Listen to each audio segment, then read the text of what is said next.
तुम्हा आम्हा सर्वांच्यासाठी तुकोबाराया म्हणतात की ज्या शुद्ध पुण्यपुरुषाच्या दारामध्ये सोन्याचा पिंपळ आहे, सुवर्ण पिंपळ आहे.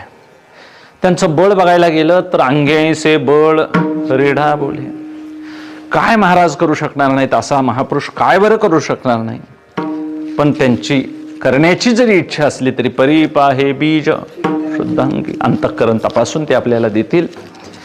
ज्या महापुरुषांनी मुक्तीची एक पद्धतीची मेजवानीच घातली अखंड पृथ्वी तलावर, नुसत्या हिंदुस्थानाबद्दल नाही, नुसत्या महाराष्ट्राबद्दल नाही, अखिल मानव जातीच्या कल्याणाकरता ज्या पुरुषांनी मुक्तीचं मंडन केलं, मुक्तीकरता त्यांनी एक काय घालून टिकली, मेजवानीच दिली.